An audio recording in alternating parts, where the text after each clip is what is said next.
చూపించలేదు ఆయన, ఇప్పుడే చూపించి ఇప్పుడు మీతోనే చూసాను నేను. చాలా బాగుంది. Thank you so much.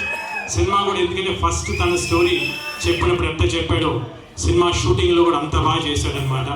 A story అయితే నాకు మ్యారేజ్ చేసో దాన్ని ఎక్స్ట్రాడినరీగా ఆన్ స్క్రీన్ తీసుకొచ్చాడు. Terrific job. You going to be one of the good director in Telugu industry. You are good at in Kannada, in Telugu industry.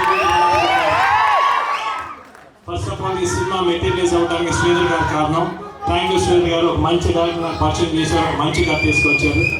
ఈ కథను ఇంత బాగా ఎగ్జిక్యూట్ చేయడానికి కారణం, మెయిన్ కారణం రాధామోహన్ గారు, ప్రొడ్యూసర్ గారు. Thank you so much. ఎందుకంటే 2వ సినిమా చేస్తున్నాను. దాని తర్వాత ఆర్ట్ డైరెక్టర్.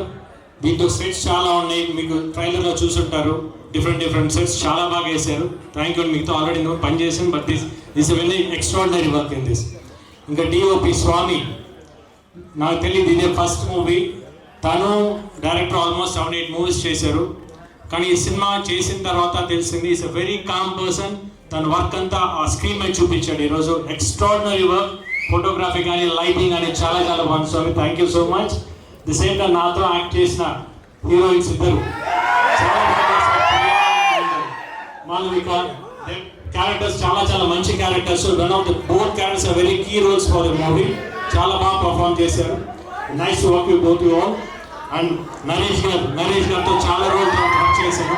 మా ఇద్దరి మధ్య సీన్స్ మీరు ఎంజాయ్ చేస్తారు, పడి నవ్వుతారు. ఎందుకంటే అంత మంచి సీన్స్ అనమాట. చాలా బాగా వచ్చినాయి సీన్స్. ఇంకా రఘుబాబు అన్నతో చాలా సినిమాలు చేశాను.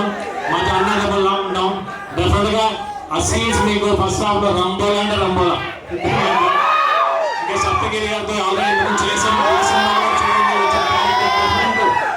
డిఫరెంట్ ఆకారాలు ఇద్దరైనా అసలు మళ్ళీ కొత్త అవతారాలు ఎంత పోతాయో తెలియదు మీకు. పిక్చర్ లో తెలుస్తుంది మీకు.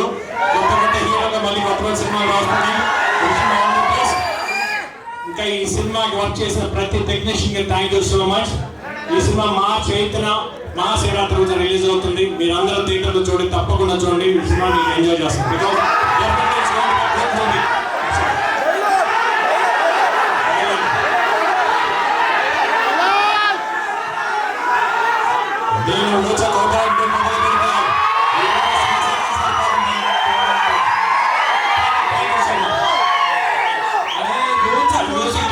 బికాస్ సాంగ్స్ ఎంత బాగున్నాయో, బ్యాక్గ్రౌండ్ స్కోర్ ఎనగా తీశాడు. ఇంకా ఫుల్ సినిమా బ్యాక్గ్రౌండ్ స్కోర్ అయితే అట్లా ఉండదు, అది వేరే లెవెల్ తీసుకెళ్ళాడు. ఇంకా వర్క్ చేస్తాను. Thank you Ravi, thank you so much.